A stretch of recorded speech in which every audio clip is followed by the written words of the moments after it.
Willkommen beim Cola-Podcast, die Leute, die da einschalten und sich Zeit nehmen heute Abend. Alles klar mit euch? Yeah. ND_Light, Andi ist auch da. Oh, jetzt sind gerade ein paar reingekommen. Für die da neu eingeschaltet haben und das zum ersten Mal erleben, willkommen beim Cola-Podcast heute auf Instagram. Das gibt's, wie vielleicht ein paar von euch schon erfahren haben, jeden Mittwoch, am 7:45. Aber es gibt auch ganz viele Episoden, die ihr auch auf YouTube werdet finden, wenn ihr dort nach Cola-Podcast sucht. Die Folge heute habe ich eher so ein bisschen aufgeplant, dass ich euch ein paar Fragen stellen will. Ein paar Fragen, die wahrscheinlich auch Musiker und Produzenten unter euch vielleicht würde interessieren. Und so zu einem Thema, wo man sich vorher vielleicht auch gar nie so richtig Gedanken gemacht hat, aber wo praktisch alle in ihrem Schaffen, Baba Street auch da, grüezi wohl, wo alle in ihrem Schaffen beschäftigen. Und zwar würde ich da einfach mal einen Begriff droppen, für die das jetzt noch nie gehört haben. Ein Begriff, der sehr wichtig ist für die Schweizer Musikindustrie oder die Musikindustrie generell. Und zwar der Value Gap nennt sich der. Value Gap, für die das noch nie gehört haben, also die Wertlücke auf Deutsch. So Alibaba Street, cool, dass du eingeschaltet hast. Der Value Gap. Für die sich nichts darunter vorstellen können, es gibt auf Wikipedia einen ganz, ganz guten Eintrag dazu. Wenn ihr einfach googelt Value Gap oder Wertlücke, wo es halt genau um das geht, nämlich, der Name sagt es schon, die Wertigkeit hinter der Musik oder dem Urheberrecht. Sprich, einfach gesagt, was denken die Leute da draussen, die Konsumenten, die Hörer, die den lieben langen Tag Musik hören, was für einen Wert sehen die hinter Musik? Oder die jetzt da gerade einschalten und da jetzt zuschauen, überlegt euch halt ein bisschen, was für einen Wert seht ihr halt in der Musik.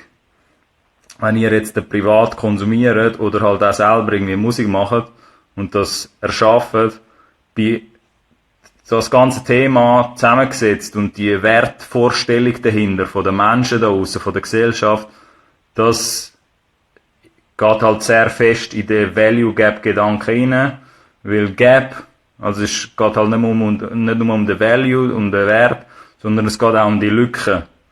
Weil die Musikindustrie versucht halt seit Anbeginn von der Zeit, oder halt die Musiker und Künstler, die in dieser Industrie arbeiten und ihre Rechnungen damit zahlen jeden Tag, die versuchen halt seit Anbeginn von der Zeit den Konsumenten da draussen und den Hörern zu erklären, dass halt Musik offensichtlich nicht gratis soll sein und auch ein gewisser Wert dahinter steckt. So. Ein künstlerischer Wert, aber auch ein geldbezogenen oder einen monetären Wert. Santaye, willkommen, dass du da dabei bist, noch beim Cola-Podcast, cool, dass ihr eingeschaltet habt. Und bei dieser Diskussion, um diese Diskussion geht's eigentlich, bei dieser Value Gap-Thematik.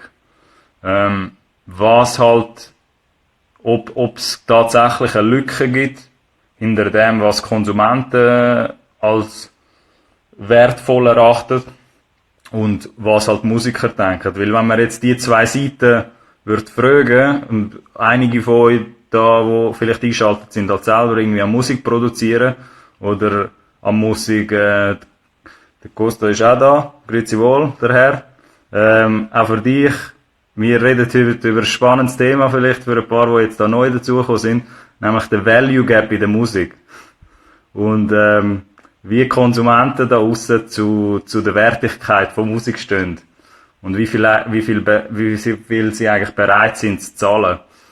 Und für die jetzt da halt später einschalten, Mac Daddy Tyler auch da, cool. Für die da halt einschalten und zuschauen und selber Musik machen, ist das halt irgendwann ein Begriff, wo ihr euch damit auseinandersetzen müsst. Wenn ihr jetzt den lieben langen Tag dort in eurem Studio hockt und Musik erschafft und euch ganz, ganz viel Mühe dort gebt und viele Stunden investiert und da aussen die Konsumenten oder die Hörer da draussen sehen eigentlich gar keinen Wert hinter der Musik. Nicht nur hinter eurer Musik vielleicht, wo ihr macht, wenn ihr jetzt Beats macht oder Songs, als Interpret, als Künstler. Damian, Eis, cool, dass du dabei bist. Sondern, wenn's das alles irgendwie als gratis Throwaway Zeug anschaut, dann haben wir plötzlich ein Problem. In dieser lieben Industrie oder in dieser Szene, wo wir da alle irgendwie arbeiten und versuchen, etwas zu machen. Der Typ ist gut, ladet Musiker ein. Danke, Baba Street. Cool, dass ihr da dabei sind. Aber ich würde auch bei dem Thema, wenn ihr das jetzt hört, es tönt kompliziert, aber ist es eigentlich nicht. Darum würde ich nachher eben ein paar Fragen stellen dazu und das auch ein bisschen interaktiver machen, dass es so ein bisschen Frage-Antwort-Spiele gibt. Weil es geht wirklich einfach um die Oberfrage, die man sich da jetzt für die nächste Stunde könnte diskutieren und fragen, was für einen Wert sollen die Konsumenten da aussen hinter der Musik sehen und haben das Gefühl, die Leute haben eine tiefere Wertvorstellung, als es sollte sein. Also jetzt von Musiker- und Produzentenperspektive haben das Gefühl da aussen, die Schweiz jetzt als Beispiel, die Gesellschaft, die scheisst auf Musik und will irgendwie gar kein Geld ausgeben. Oder haben das Gefühl, es ist auf einem guten Weg. Street Talk, Chris Carell, cool, dass ihr da zuschaut beim Collab-Podcast. Für die das erst später werden sehen, werde ich das auch noch von YouTube rippen und dann werdet ihr das dort auch in Ruhe sehen. Das heutige Thema geht es um den Value Gap und um den Wert hinter Musik. Also der künstlerische Wert und der monetäre Wert hinter der Musik. Und vielleicht, Baba Street voll, ja genau. Vielleicht, dass ihr da vielleicht auch ein bisschen mehr im Chat könnt interagieren, würde ich euch schnell eine kleine Story erklären oder erzählen von mir persönlich, wie man das mit dem Value Gap sehr, sehr gut aufzeigen kann. Es kommt schon, sagt der Baba Street. Okay, hoffen wir da. Das sind wir an der richtigen Stelle, dass wir da darüber diskutieren, finde ich. Ich würde euch mal eine kleine Story erzählen, wo das sehr, sehr einfach aufzeigen und euch ein bisschen grössere Bild gibt. Bevor ich noch da selbstständig bin, der Control, sie sucht Musik und will nicht zahlen. Ja, genau.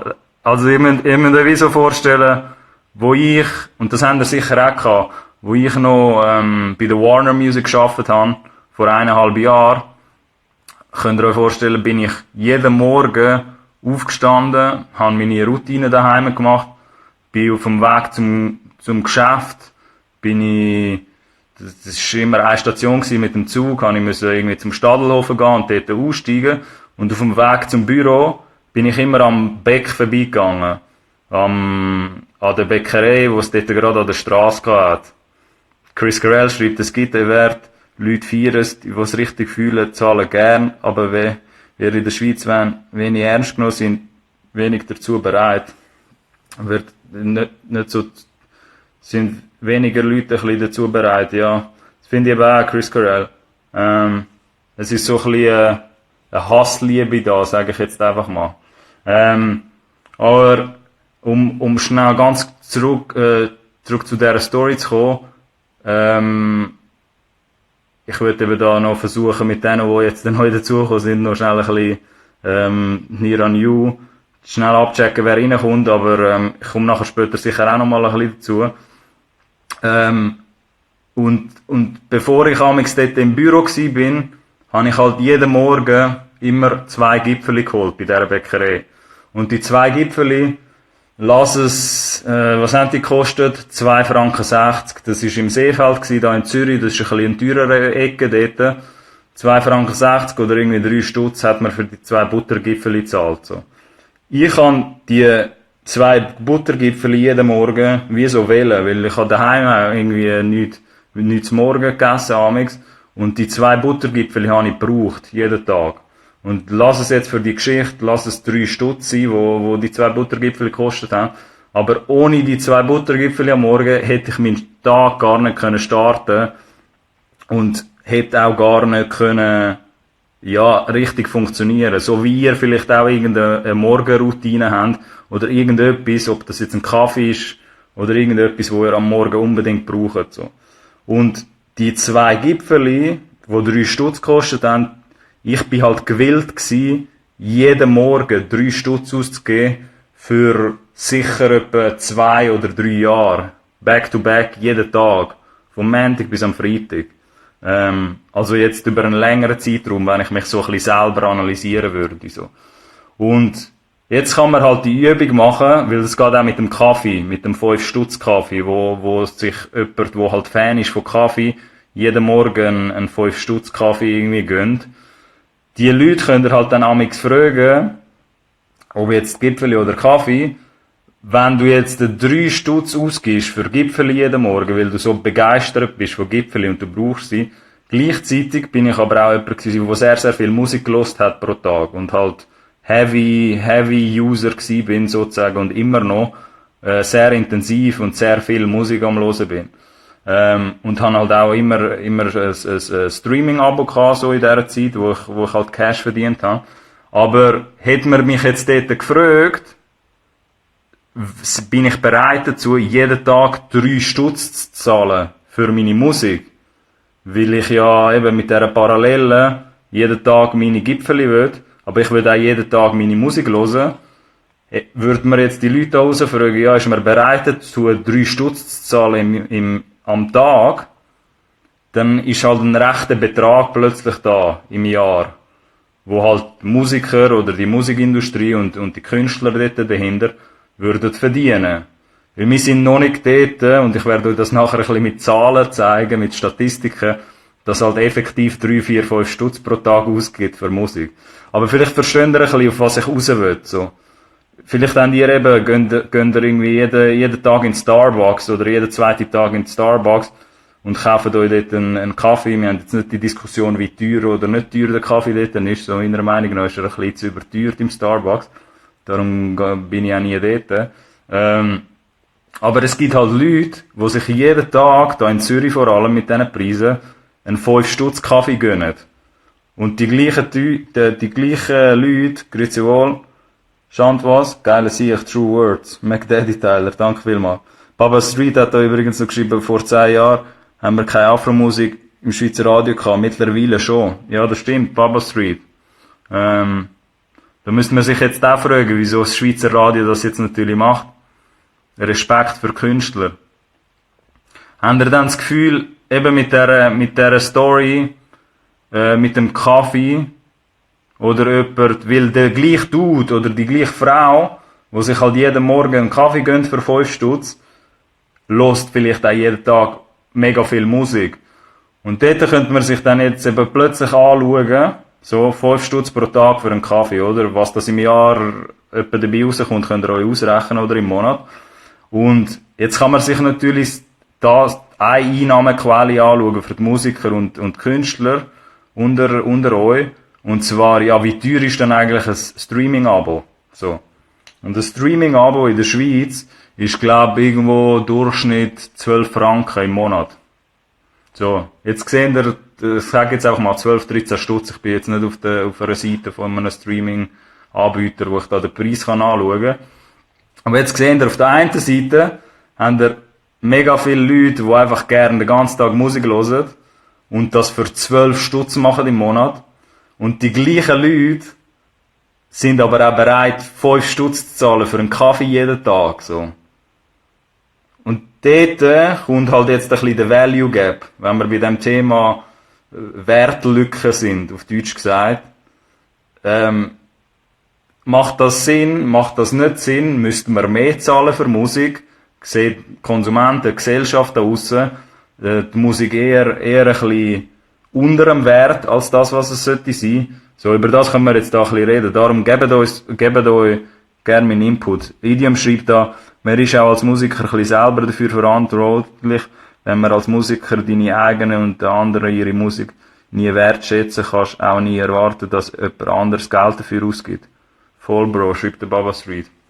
Habt ihr dann das Gefühl, untereinander, Künstler und Künstlerinnen und Produzenten, die geben sich genug Respekt und die Wertigkeit dahinter. Es geht nicht nur immer um den Respekt. Wie der Baba Street gesagt hat, ist das ein grosser Faktor, finde ich auch.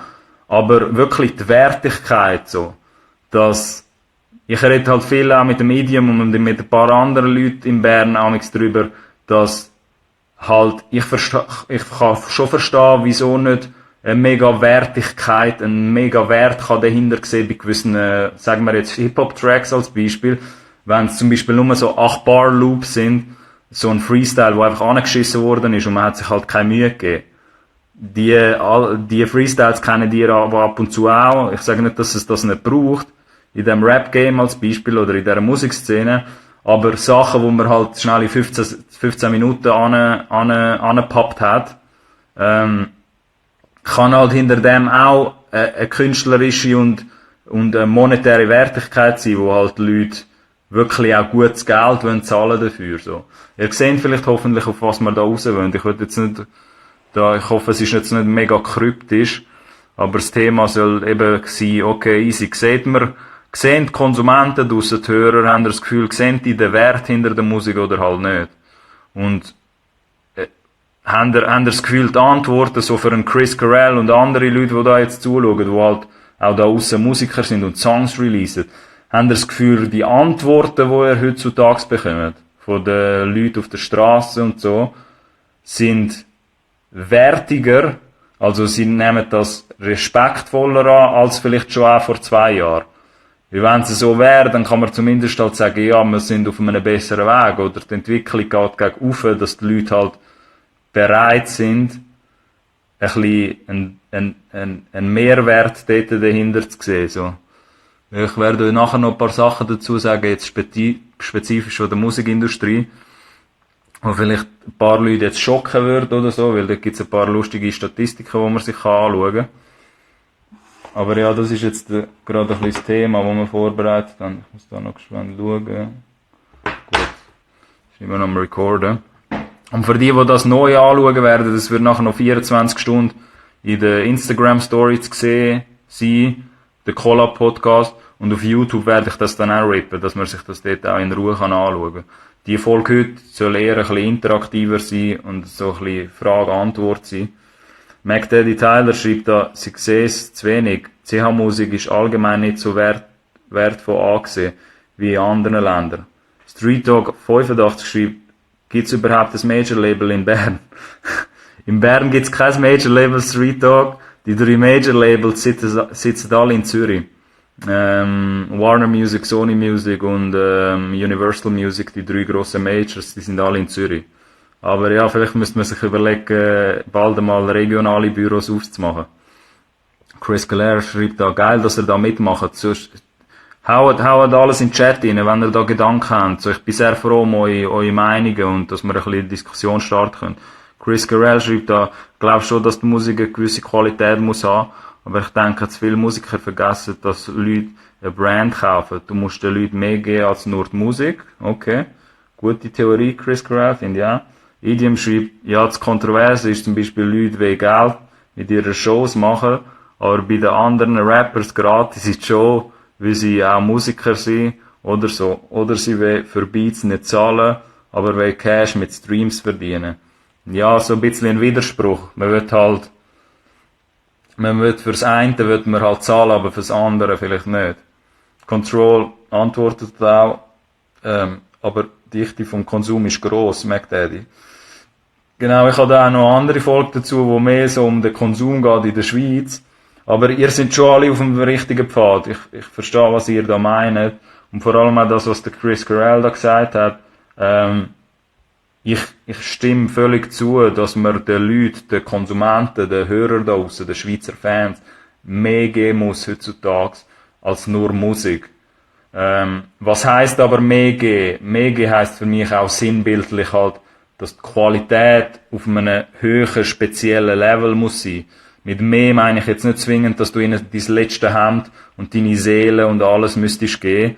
Aber ja, ein Gesamtbild, ein Brand, wie halt Chris Corell gesagt hat, etwas, eine Marke, wo du, und eine Person dahinter, wo die Leute halt irgendwie fühlen können und wo Emotionen verbreiten. Ich finde, ist eine gute Ansage, ist ein guter Grundsatz. Street Talk 85 schreibt da noch, wenn wir ein Major-Label in Bern hätten, würden die Leute Sachen mehr Mühe, die Leute sich mehr Mühe geben, auch Major zu tönen. Street Talk mehr, ja, okay. Ja, das ist eine spannende Theorie, dass sich die Leute nachher mehr so der Major Sound, also ich meine das ja jetzt nicht negativ, indem ich einen Major Sound sage, aber dass das alles ein bisschen noch ein Level drüber ist, so. Habt ihr dann das Gefühl, es gibt noch nicht genug Vorbilder? Das frage ich mich amigs die ganze Zeit in dieser Diskussion amigs. Nicht nur im Rap, so. Vergessen nicht nur Hip-Hop, so. Es hat auch andere Genres und allgemein popkulturell. Dass es noch nicht zu viele Leute gibt in der Schweiz, die das vielleicht vorzeigen, auf einem höheren Niveau, für eine höhere Qualität, wie man das machen sollte. So. Weil ihr müsst euch denken, von Musikindustrie-Perspektive, und ich vorher, wo ich noch bei der Warner gearbeitet habe und jetzt auch selbstständig, ich bin halt immer auf der Suche nach höherer Qualität, extrem hoher Qualität. Und die meisten sind vielleicht in der Schweiz noch nicht dort, müssten wir jetzt ein bisschen kritisch anschauen, so. Aber ja, an was liegt das jetzt, so? Ist mir zu bequem?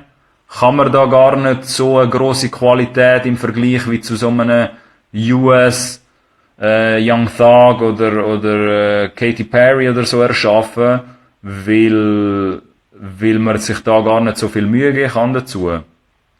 Als Musiker, als Künstler, Künstlerin. Oder ist es eher, eben, da sind wir halt beim Value Gap, wie fest die Leute da den Wert dahinter sehen, die Konsumenten draussen. Ist es eher, dass sich die Musiker und Künstler keine Mühe geben, weil sie denken, ja fuck that shit, die Leute da draussen wollen eh nicht viel zahlen für Musik, was soll ich mir da Mühe geben? Verstehen Sie, was ich meine? Gibt's da eine Kettenreaktion plötzlich? Street Talk schreibt, also ich finde, Bern hat schon lange so etwas verdient. Die Berner Musikszene ist ein grosser Teil der Schweizer Musik allgemein, finde ich auch, Street Talk. Bern müssen wir jetzt nicht darüber reden, und das sage ich als Zürcher, in meiner humble Opinion, dass Bern musikalisch und künstlerisch immer die Nase voraus kann. Also nicht immer, also ich weiss jetzt nicht, wie es die letzten 25 Jahre war, so, da müsste ich die Statistik anschauen, aber für einen sehr langen Zeitraum, die letzten 4-5 Jahre gefühlt, ist Bern halt immer sehr, sehr am Start gewesen, so.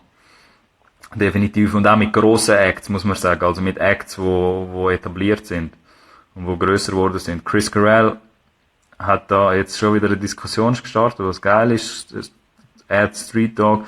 Ich finde es wagen zu wenig zu experimentieren. Man kann in der Schweiz genau das, was schon bekannt bzw. gemacht wurde ist. Ich finde, wir sind insgesamt zu wenig kreativ, provokativ. Finde ich eben auch Chris Corell. Andy oder Andy_Light schreibt dann noch, die Künstler bestimmen oder Wert von ihrer Musik. Zum Beispiel, ob sie auf Stream-Angebot verzichten oder nicht. Ja, das ist auch ein sehr guter Punkt. Also nicht zwingend nur das mit dem Stream-Angebot, aber ich würde ein bisschen auf beides eingehen, vom Chris Corell und vom Andy. Weil es hängt sehr zusammen. Was der Chris da sagt, ist sehr richtig, dass wenn man es auch nicht wagt, zu experimentieren und etwas Neues, komplett Neues zu erschaffen, dann wird die Schweiz oder die Schweizer Künstler werden nie eine eigene Identität können annehmen.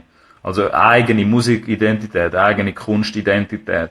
Und ohne die eigene Identität, was gewisse Berner haben das jetzt zum Beispiel, weil da ein paar Leute Bern erwähnt haben, gewisse haben das, und in gewissen anderen Kantonen, als Beispiel, kopiert man jetzt vielleicht viel mehr Amerika oder UK oder Frankreich vor allem oder Deutschland. Und dort ist die Qualität hinter der Musik, weil man sich auch schnell mal denkt, ja, das ist eine Kopie von etwas, was es schon gibt, ist das eine niedrigere Wertigkeit oder ist das vielleicht auch gar nicht so wertvoll künstlerisch, wie wenn man halt etwas experimentieren würde und tatsächlich auf etwas Eigenes kommt. Was Schweiz exklusiv ist, das gibt's dann nur in der Schweiz, so. Das ist sehr schwierig zu finden, finde ich, so. Momentan in der Musik. Aber es ist gut gesagt, Chris Corell. Und was halt dann der Andy sagt, im gleichen Standpunkt ist, ja, es geht halt für mich Hand in Hand, weil, wenn man es jetzt auch nicht wagt zu experimentieren und die Künstler nicht, die Künstler dürfen das halt mitbestimmen, weil man entscheidet dann selber, ob man vielleicht im Studio ist und halt einfach den neuen Sound von Amerika in den Charts irgendwie kopieren. Oder ob man halt wirklich dort hockt. Und vielleicht ist das auch die schwierigere Art. Und das geht auch länger. Dass man dort hockt und sich überlegt, okay, easy. Was ist etwas, wo wirklich mir gehört nachher, wo unique ist? Wo halt, wie man im Marketing auch würde sagen, ein unique selling point. Wenn man halt das Produkt hat, als Unternehmen im Marketing, reden wir immer auch von einem Unique Selling Point oder von einer Unique Selling Proposition. Was macht dich einzigartig? Was macht deine Musik anders als die Masse von Musik, die schon rauskommt, jede Woche? Das geht für mich ein bisschen Hand in Hand. Aber gute Inputs da. Davide Rose, cool, dass du da auch noch dabei bist. Willkommen auch, dass Leute da zahlreich reingekommen sind. Danke euch vielmals. Und für all die Inputs. Es ist geil, so. Willkommen da beim Collab-Podcast. Der Street Dog schreibt da, mit den richtigen A&Rs wird das schon gehen. Also ich nehme an, dass du meinst A&Rs. Rs. Beilefunk. Made in Bern. Beilefunk, ja. Bauer Streets, Beilefunk, Musik, Movement ist mega gross, auch international, man. Was die Künstler teilweise für YouTube-Views da reinholen, ist gestört. So, mega gestört. Aber ja, ihr seht, das ist halt natürlich, eine sehr grosse gesellschaftliche Diskussion auch. Weil, es gibt so Statistiken, so, ihr könnt auch gerne weiterhin noch Input geben, so, wir sind beim Thema Value Gap oder die Wertlücke, wo die Konsumenten oder die Hörer sehen, mit Musikstichwort, haben die Leute da draussen überhaupt Lust für Musik Geld auszugeben oder nicht. Und ich finde das ein sehr wichtiges Thema für Musiker. Darum gebt da ruhig noch weiter euren Input. Das ist schon vor, schreibt der Baba Street. Ja, hey Mann, das soll auch noch mehr kommen. Finde ich so das ganze Movement auch für die Schweiz. Aber dass ihr euch das auch ein bisschen besser vorstellen könnt. Zum einen würde ich euch da eine Statistik zeigen, und das ist von der ifpi.ch, dort findet ihr das. Der IFPI ist der offizielle Musikverband von der Schweizer und von der internationalen Musikindustrie. Und einfach auch dort zu dem Thema Value Gap und die Wertigkeit in der Musik haben die jährliche Statistiken, wo sie halt Befragungen machen und ausrechnen statistisch, wie viel pro Kopf ausgegeben wird. Als Schweizer oder auch international. Und die Zahl wird euch jetzt auch mal zeigen, dass ihr ein bisschen Perspektive jetzt bekommt. Wenn ihr halt tatsächlich wissen wollt, wie viel der Schweizer, also pro Kopf ein Schweizer ausgibt im Jahr für Musik, die Zahl gibt's. So, die findet ihr auch und die wird euch jetzt ganz geschwind zeigen. Einfach, dass ihr das mal gesehen habt. Also zum einen, die das Thema wirklich interessiert, könnt ihr mal den Wikipedia-Eintrag schauen zu Value Gap. Das ist ein ganz geiler Eintrag und erklärt euch eben ein bisschen, sehr wichtig für viele Musiker. Aber ich würde euch da auf da seht ihr auch ifpi.ch, da gibt es ganz viele Informationen und Statistiken zu der Schweizer Musikindustrie. Und unter Statistik und dann Jahreszahlen Schweiz findet ihr dort einen spannenden Report und der nennt sich Global Music Report 2018. Und wenn ihr den aufmacht, das ist halt das PDF-File, ich zoome da ein bisschen an, ich will da jetzt auch nicht zu lange da die Kameraansicht haben, aber da stehen ganz viele Stats zu der Schweiz. Wie viel downloadet wird, wie viel gestreamt wird, alles. So, das könnt ihr euch gerne auch mal anschauen, wo zum Beispiel auch die Schweiz im internationalen Ranking ist, so als Land. Und dann gibt es da ganz spannende Betrag. Social and Economic Indicators. Und jetzt müsst ihr das, was ich da markiere, beachten. Total Music Revenue per capita in US-Dollar. Per capita heißt pro Kopf. Und das sind wohlgemerkt Schweizer Zahlen da. Und der Betrag, den ihr da seht, bedeutet $16,73 gibt der Schweizer im Jahr für Musik aus. Das war 2017, sorry. Einfach, dass wir das nochmal da sehen. Sektor 2017, also all die Zahlen und Statistiken. Einfach, dass ihr ein bisschen versteht, Diese Zahl 16,73 gilt es zu erhöhen. Die Musikindustrie schafft da jedes Jahr daran, dass diese Zahl immer höher wird.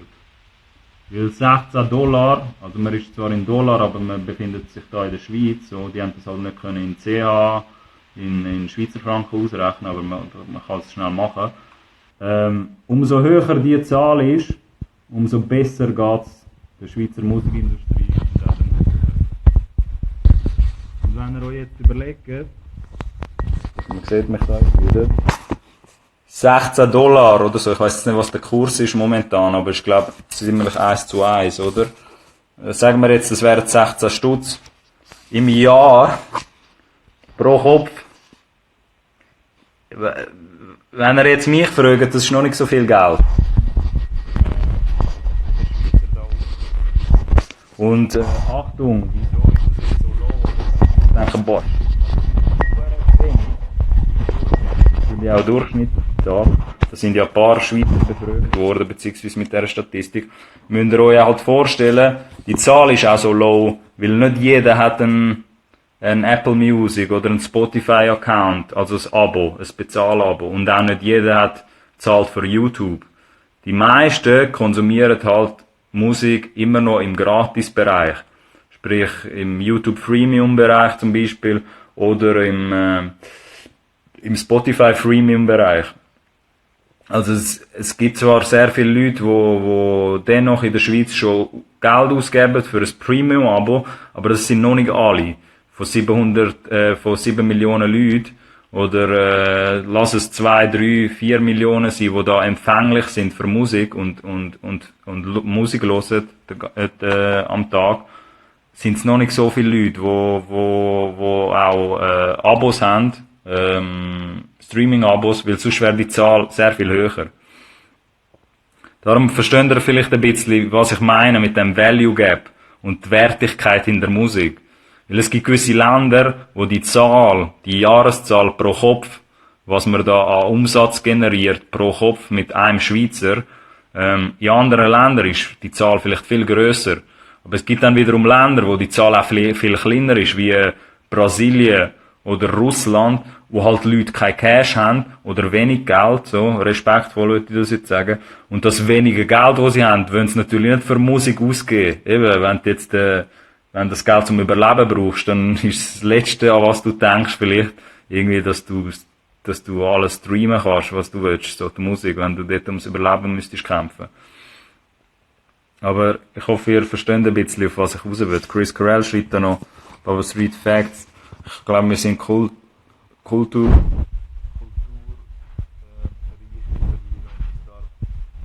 Musik, in die Musik einfließen, ja. Kulturen, die da reinspielen, so, ich muss die Kamera richten. Sehr viele Kulturen, die in der Schweiz mit reinspielen. Und das muss definitiv auch in die Musik reinfließen. Man hört nichts, Bro. Hört man mich jetzt? Test. Ich hoffe, vorher hat man mich ein bisschen gehört, dennoch. Aber wenn euch das interessiert, die Statistik, wie viel Umsatz man macht pro Kopf Schweizer, also mit einem Schweizer so im Durchschnitt, dann geht auf ifpi.ch, dort der Global unter Jahreszahlen sehen ihr dort spannende Statistiken, die auch nicht mega kompliziert sind, so, wo man sich auch anschauen kann. Jetzt Macaprod, cool, dass er einschaltet. Connecting people, MacDaddy schreibt da, Musik is still the universal language. Ja, das stimmt halt, MacDaddy. Finde ich auch. Dass Musik und Musik, müsst ihr auch sehen, so, ich gebe euch dort ein paar Marketing-Hints auch, oder wie man das halt aus Musikindustrie-Seite auch sieht. Musik ist auch, und ich habe auch andere Folgen dazu auf meinem YouTube-Channel, wenn ihr dort mal schauen, Collab-Podcast auf YouTube, dort rede ich auch viel, habe ich schon viel über das Thema geredet. Musik ist halt nach wie vor nicht nur kulturell extrem wichtig in dieser Gesellschaft, in der Schweiz und auch international, sondern auch Musik ist eines der einzigen Produkte, es gibt nicht so viele Produkte auf der Welt, wo du halt auch im Hintergrund kannst hören und die Emotionen kannst erfüllen, ohne dass du aktiv nur das kannst machen. Also ich muss mir vorstellen, wenn man halt ein Buch liest oder entertainmentmäßig, ein Buch, während dem Buchlesen kann man nicht Auto fahren, weil sonst würde ein Unfall passieren. Während dem Autofahren kann man vielleicht auch nicht, kochen. Irgendetwas anderes, wo halt kulturell mega wichtig ist für die Gesellschaft. Aber es gibt halt, Musik passt halt mit extrem viel Aktivitäten, Tagesaktivitäten oder Nachtaktivitäten, wo der Mensch generell kann machen. Und wegen dem ist es halt auch so ein wertvolles, ja, ich würde nicht immer die ganze Produkt sagen, aber wegen dem hat es auch einen extrem hohen Wert. Weil es sind nicht nur die Emotionen, die dort mit reinspielen, sondern dass ich, egal was ich mache praktisch auf der Welt, so, kann ich ziemlich sicher irgendwie Musik dort mit einfließen lassen. In meiner Aktivität, so. Und um das geht's auch ein bisschen. Um die Frage stellen wir uns jetzt ein bisschen so für die verbleibenden 20 Minuten, die wir da noch haben, in dem IG Live zum Cola Podcast. So, wie kann man jetzt kann man halt gerade in die Frage zum Beispiel rein, ja, wie kann man jetzt einen höheren Wert erschaffen für die Musik? Viele haben da geschrieben, ja, das müssen die Künstler auch ein bisschen vorleben, dass die Leute da aussen auf der Straße, die Hörer und die Konsumenten verstehen, da ist ein Wert dahinter, hinter der Musik. Und dass das auch in der Verantwortung ist von den Künstlern und von den Musikern, dass sie das auch aufzeigen, die Wertigkeit. Aber das wäre jetzt halt eine gute Denkübung zum Beispiel. Wie kann man den Wert als Musiker oder Musikerin, wie kann man den Wert da aussen den Leuten besser aufzeigen? Weil es ist natürlich, sind ja nicht nur die Hörer oder die Konsumenten, wo sich da die Übung, die Denkübung müssten machen, sondern auch, okay, easy. Wie kann man jetzt, man ist jetzt Musiker, man release neue Songs, so, und ist vielleicht mega lang im Studio gewesen. Wie kann man jetzt den Wert hinter dieser Musik den Leuten da draussen besser aufzeigen, dass die auch gewillt sind, Geld auszugeben, so.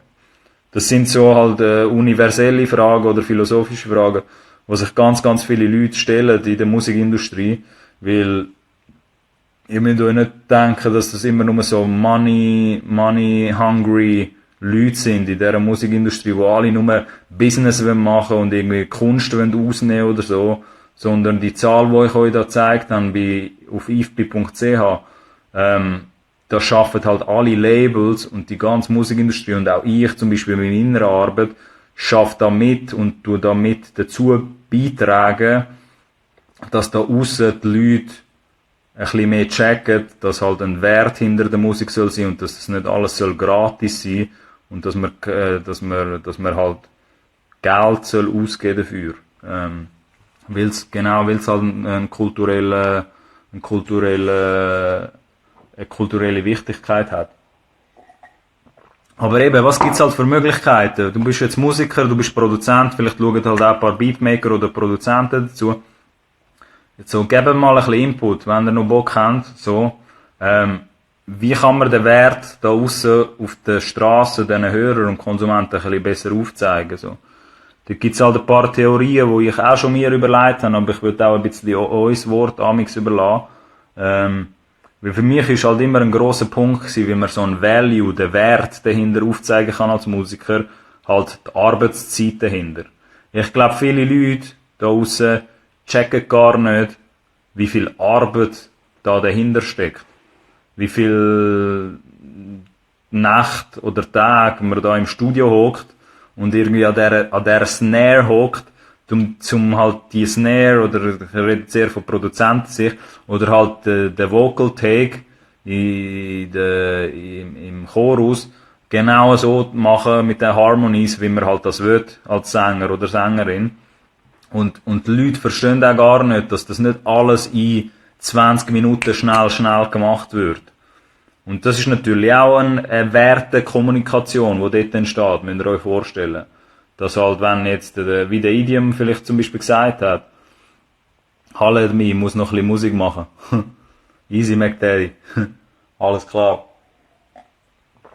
Und eben für die jetzt irgendwann noch mit raus, danke vielmals, dass ihr eingeschaltet habt. Ihr könnt euch die Folge nachher gerne auch noch auf Instagram in der Story anschauen und sonst auch auf YouTube unter Collab Podcast.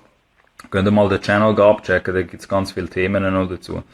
Die heutige Folge oder die verbliebenen, sage ich jetzt mal 17 Minuten, reden wir noch ein bisschen über den Wert, den künstlerischen und monetären Wert hinter der Musik. Also der Geldaspekt, aber auch der künstlerische Wert für die Gesellschaft. Und wie man das vielleicht als Musiker oder Künstlerin, Künstler kann den Leuten besser zeigen. Weil da gibt's halt gibt's meiner Meinung nach verschiedene Möglichkeiten, wie man das kann kommunizieren kann. Aber es hat auch ein bisschen damit zu tun, wie halt Künstler das gegen aussen tragen. Ich spiele jetzt mal den Konsument, den Konsument, der da jetzt nicht einen mega Wert hinter Musik sieht. Also nicht, dass ich privat so wäre, weil ich höre sehr, sehr viel Musik und sehr gerne Musik und bin auch bereit, Geld auszugeben für Musik. Wenn halt der Konsument jetzt über deine Instagram-Stories oder über deine Instagram-Kommunikation die ganze Zeit nur mitbekommt, ja, du bist da schnell im Studio gewesen und hast da etwas schnell gemacht, irgendwie über Nacht, hast 7, 8 Tracks gemacht. Ist das vielleicht zum einen cool so, dass du das aufzeigen kannst? Das ist eine coole Sache so. Das bedeutet vielleicht, okay, easy, du bist schnell, aber wenn halt die 5, 6 Tracks, die du jetzt all da einem Abend gemacht hast, wenn die alle etwa auf dem gleichen Standard Niveau sind, wo halt nicht, eben wie gewisse gesagt haben, Chris Corell oder andere da vorher, dass es halt unique ist, einzigartig oder überdurchschnittlich auf einem höheren Niveau, dann merken auch die Konsumenten und Hörer da aussen. Vielleicht sagen die dir das nicht in den Comments oder in den IG-Comments, aber die merken halt dann auch, wenn die Qualität nicht dort ist, weil man als Künstler oder Künstlerin das Gefühl hat, ja, man muss jetzt irgendwie 5, 6 Tracks schnell mal machen und scheiß mal auf den zweiten Chorus, weil der braucht's eh nicht. Ich mach schnell einen Chorus, mach schnell einen Verse und nachher bounce ich das und exportiere ich das, tu schnell Mix und Master und dann ist die Sache gegessen. Eben, wie kann halt dort nachher ein Wert dahinter entstehen? Also, wieso soll halt dann der Konsument, ich spiele jetzt einfach mal die andere Perspektive, die andere Seite, wieso soll der Konsument oder die Konsumentin dich überhaupt hören, wenn du halt nicht einmal zeitlich oder deine ganze Energie und deine ganzen Emotionen dort halt reinsteckst. Und das auch nicht so richtig gegen raus kommunizierst. Weil es mag vielleicht sein, dass es dann gewisse Künstler gibt, wo sich mega viel Zeit nehmen und auch Zeit investieren im Studio, aber teilweise sind die Leute zu fest beschäftigt im Moment, vor allem bei den Rappers muss man auch ein bisschen sagen, beobachte ich das vielmal, vor allem im Hip-Hop, dass es irgendwann ist es cool geworden, zu behaupten, ich habe das Shit in 20 Minuten gemacht. Ich kann euch wieso einfach so meine Meinung durchgeben. Ich habe nie verstanden, auch bei meiner Zeit beim Major-Label nicht und auch heute noch nicht, als Fan von Musik und jemand, der sehr viel arbeiten tut in diesem Gebiet und eine Qualität dort hinter der Arbeit soll stecken. Ich habe nie verstanden, wieso es den Hype oder den Trend plötzlich gegeben hat, dass es Leute cool finden, zu behaupten, ich schaffe schnell in 20 Minuten einen Song. Weil das haben mir immer nur so ein bisschen gezeigt, okay, easy, du hast gar nicht richtig Zeit investiert in deine Sachen. Weil, ja, es mag vielleicht sein, dass man die Grundidee und so und halt das ganze Layout und so kann man halt in 20 Minuten anbringen, wenn man inspiriert ist. Aber genauso wie man halt bei einem Bäcker, mit dem Beispiel, wo ich ganz am Anfang gesagt habe, mit diesen 2 Gipfeln, die ich immer gekauft habe, genauso wie man weiss, so man weiss intern im Kopf, ist das irgendwie gespeichert bei den Leuten, bei der Gesellschaft, dass ein Bäcker scheinbar hure früh muss aufstehen. Irgendwie um 3 oder 4 Uhr morgen, was auch immer, muss der sich aufstehen, oder die Bäckerin, dass das Brot parat ist am 7 Uhr oder am 8 Uhr am Morgen, wenn jetzt die Familie, die 3-köpfige Familie oder irgendwie ein Pärli oder Mann oder Frau will das Brot holen am Morgen, aus irgendwelchen Gründen. Und für das würde man halt auch einen gewissen Preis zahlen und die Bäckerindustrie, sage ich jetzt einmal, oder die Gebäckindustrie oder das Brotkartell, die tun halt auch einen gewissen Preis ausmachen, weil da ist halt eine gewisse Arbeit dahinter. Versteht ihr, auf was ich raus will? So. Da ist halt ein gewisser Wert dahinter, wo die Industrie der Brotkultur gibt, oder dass die Leute halt Bock haben, am Morgen früh ein frisches Brot zu haben, oder Gipfeli. Und ich finde, da gibt's nicht so viel, es sind sehr viele Parallelen auch zum Kunsthandwerk, wenn man jetzt Musik macht, Musikerin oder Künstler, Künstlerin ist, und halt dort, den Leuten ein bisschen muss verstehen, ey, wie lang, man sitzt da ziemlich lang man sitzt ziemlich lang da vielleicht im Studio. Und der Mixing-Mastering-Prozess, oder was man dort noch für Energien rein tut, für ein Musikvideo. Ich kenne ja die Diskussionen alle auch zu gewissen internationalen Künstlern, die ich mitbegleitet habe, oder zu Schweizer Künstlern, dass es sehr viel Arbeit dort dahinter steckt. Und manchmal, so, das ist jetzt eher dann meine Meinung so, teilweise immer noch objektiv, aber das ist jetzt, kommt jetzt eher von mir, habe ich halt das Gefühl, wenn ich so gewisse Kommunikation beobachte auf Instagram von gewissen Leuten, aber es sind viele, die das so machen, kommt das gar nicht so über. Alle sind irgendwie zu fest beschäftigt auch, dass sie wollen aufzeigen, dass sie da jetzt die Götter und Göttinnen sind, die in 3 Stunden 15 Tracks machen können. Aber vielleicht geht's gar nicht so richtig um das, auch wenn ich Fan davon bin, dass man viel sollte releasen oder halt regelmäßig sollte releasen, geht's nicht darum, das ist keine Qualität unbedingt für mich, dass man 3 Songs in einer Nacht machen kann, sondern gibt's einen von diesen 3 Songs, an dem du länger schaffst, wo halt einen Wert hat, wo die Leute 100 Mal am Tag hören wollen, dann ist man auf dem richtigen Weg, meiner Meinung nach. Versteht ihr, was ich meine? Weil es da jetzt ein bisschen ruhiger geworden ist, und ich denke, ich übernehme da ein bisschen den Part. Aber ja, das ist natürlich eine Diskussion, die man jetzt in einer Stunde auf IG Live auch nicht zu Ende führen kann. Oder das ist auch nicht dazu gedacht gewesen, dass es da jetzt finale Antworten gibt dazu. Ich habe es cool gefunden, dass da schon ein paar mitgemacht haben am Anfang.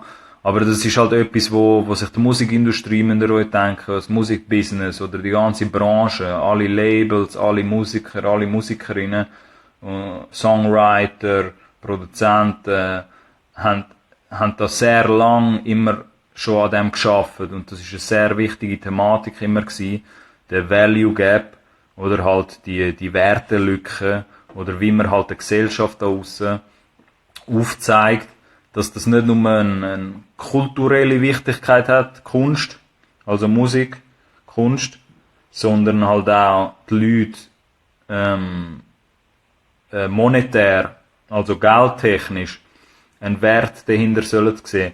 Und dann geht's nicht mal gross darum, um Big Business zu machen, sondern dass die Musiker und Musikerinnen halt irgendwann auch in der Schweiz, auch neue Leute, Newcomer und nicht nur etablierte Leute, irgendwann halt auch ihre Rechnungen können von dem zahlen. Und um das geht's halt ein bisschen. Bei dieser Folge jetzt da, vom Collab Podcast, aber vielleicht hat es jetzt schon geholfen, dass man sich ein bisschen Gedanken dazu gemacht hat. Ich werde die Folge sicher auch noch auf YouTube tun. Für die jetzt da eingeschaltet haben, an dem Mittwochabend live, danke vielmals, dass ihr euch Zeit genommen habt. Wie gesagt, für die das später werden schauen, den Collab Podcast gibt's auch noch auf YouTube. Dort gibt's auch zu sehr vielen Themen, ob das jetzt Musikrecht ist, Promo in der Schweiz, also Medienarbeit, organischer Konsum, jenste Themen, gibt's dort noch ganz viele andere Folgen, wo ich regelmäßig auflade, in Audioform. Das da auf Instagram gibt's halt jeden Mittwochabend und soll eher so ein bisschen interaktiver sein mit dem Chat, so wie wir das heute gemacht haben. Ist das perfekt, so, wenn man das in Zukunft auch so machen kann. Darum danke vielmals für die da so gut mitgemacht haben im Chat und auch an dieser Diskussion teilgenommen haben, weil um das soll es auch ein bisschen gehen. Es soll auch nicht so sein, dass ich da die ganze Zeit soll etwas vorlieren, aber der Collab-Podcast soll sich halt um all die Themen befassen und halt den Musiker, Songwriter oder Künstler da draussen ein bisschen ein besseres Bild darüber geben, was halt im Schweizer Musikbusiness alles läuft, was es dort alles für Themen gibt und einfach um auch mehr Informationen zu haben und Diskussionen in diesem Gebiet zu starten, wo halt von der Schweiz für die Schweiz sind. So. In dem, was ich jetzt zum Beispiel mache da in der Musikindustrie, aber auch Meinungen von anderen Leuten, wie jetzt da Künstler, die jetzt heute mitgemacht haben. Von dem her ist cool, dass ein paar da mitgemacht haben. Wir haben jetzt noch 6 Minuten, bevor mich Instagram kappt, da an dem Abend. Aber für die es verpasst haben, könnt ihr euch das gerne auch 24 Stunden danach noch in der Story anschauen. Merci vielmals für die mitgemacht haben. Eben wie gesagt, es ist um das Thema Value Gap gegangen. Zum Schluss vielleicht noch einfach ein paar Links. So, könnt euch gerne zu dem Thema auf Wikipedia als allererstes, weil das am besten erklärt, den Begriff Value Gap anschauen. Also Value wie Wert und Gap wie Lücke auf Englisch. Und dort findet ihr einen guten Artikel drüber oder halt ein Exposé, wie man sagt, oder jemand, der halt einen riesen Roman dazu geschrieben hat und das Thema ein bisschen erklärt. Und checkt das auch, googelt das einfach auch mal und schaut mal, was dort dabei rauskommt. Weil das ist ein wichtiges Thema für Künstler und auch die Musikindustrie, wo dich sehr, sehr lang auf dem Weg begleiten werden. So. Was halt die Gesellschaft vom Wert von Musik haltet und wie hoch der Wert ist in der Schweiz. Und ob die Gesellschaft und die Konsumenten bereit sind, da Geld in die Hand zu nehmen für Musik, für Schweizer Musik vor allem. Um das geht es ja ein bisschen bei dem Musikpodcast. Das ist halt ein Podcast, wo sich vor allem um die Schweizer Musikszene soll handeln. Und zum Zweiten, nebst dem Wikipedia-Artikel, geht auf ifpi.ch auch. Also ifpi, wie man sagt, ifpi.ch, weil er dort auch, das ist die Seite vom offiziellen Musikverband von der Schweiz und auch international gibt's die ifpi. Und die gibt's auch für alle Musiker und Produzenten oder Musikschaffende da draussen, gibt's ganz viele Infos und Statistiken, wie gut oder wie schlecht es der Schweiz eigentlich geht, musiktechnisch. Also die tun ganz viele aktuelle Umfragen und so, tun es dort immer teilen. Und das ist nicht nur irgendeine Business-Seite für Label-Leute, sondern es lohnt sich auch wirklich dort als Musiker oder als Musikschaffende auch ab und zu mal ein bisschen drauf zu schauen, weil sie so ein bisschen der Hub sind oder alles zusammensammeln, ja, was so in der Schweizer Musikindustrie eigentlich alles vor sich geht und wie es um die Musikszene überhaupt wie es der Musikszene überhaupt geht. Genau, und um die Story vom Anfang mit den 2 Gipfeli oder mit dem Kaffee schnell abzurunden, fragt für die das jetzt später werden schauen und sich denken, ja, Value Gap, wie kann ich das jetzt testen bei gewissen Leuten? Stellt doch mal die Frage, macht die Denkübung mit Leuten, wo ihr wisst, okay, die ziehen sich vielleicht jeden Tag am Morgen einen Kaffee rein, die kaufen sich irgendwo einen Kaffee für 5 Stutz oder einen Espresso oder so. Und wenn ihr wisst, wenn das Freunde sind oder Bekannte, wo ihr wisst, die hören auch sehr viel Musik, fragt die doch einmal, macht doch mal den Test und fragt die gleichen Leute, die halt 5 Stutz pro Tag ausgeben für einen Kaffee und auch viel Musik hören nebenbei, tagtäglich, fragt die doch mal, wie viel geben die eigentlich für Musik aus im Jahr oder im Monat oder am Tag und wären sie zum Beispiel bereit, weil da sieht man am die Reaktionen von den Leuten, wären sie bereit, auch 5 Stutz auszugeben für Musik jeden Tag. Wenn sie zum Beispiel Musikliebhaber sind oder leidenschaftlich Musik hören. Und da werden ihr recht schnell auch als Privatperson merken, was da ein bisschen die Reaktionen sind von der Schweizer Gesellschaft, wenn es um das Thema geht. Value Gap und wie fest man da den Wert sieht in der Musik. Ich glaube, wir sind noch nicht auf dem Level, wir sind noch nicht so weit, dass die Leute 5 Stutz pro Tag ausgeben für Musik, genauso wie sie 5 Stutz pro Tag ausgeben für einen Kaffee. Aber ich will das jetzt auch nicht verallgemeinern, weil es kaufen sich natürlich nicht alle pro Tag einen 5 Stutz Kaffee, so. Ich weiss nur, dass es in meinem Gebiet, dort, wo ich gearbeitet habe vorher, im Seefeld, beim Stadelhof in Zürich, hat es sicher sehr viele Leute gehabt, die sich am Morgen, jeden Morgen einen Kaffee gezogen haben. Oder vielleicht sogar 2. Und die kostet dort halt 5, 6 Stutz. So, um den Preis kommt man auch nicht rum. So. Hey Diät, geil, dass du das da noch eingeschaltet hast. Eben für die das jetzt zum Schluss noch sehen, für die letzten 2 Minuten. Ich werde das nachher noch 24 Stunden online lassen auf der IG Story. Könnt das noch anschauen. Danke vielmals für die da mitgemacht haben. Den Collab Podcast auf Instagram gibt's jeden Mittwochabend, am 7:45. Und sonst checkt auch mal meinen YouTube-Channel ab. Link findet ihr in der Bio. Dort gibt's nämlich ganz viele andere Folgen und die IG Lives werden damals auch gerippt und tue ich dann auch noch entsprechend dort drauf. Von dem her, danke vielmals, dass ihr eingeschaltet habt für die letzten 30 Sekunden. Noch schnell ein bisschen Eigenwerbung gemacht. Aber ja, befasst euch mal mit dem Thema Value Gap. Finde ich ein spannendes Thema für die meisten Musiker.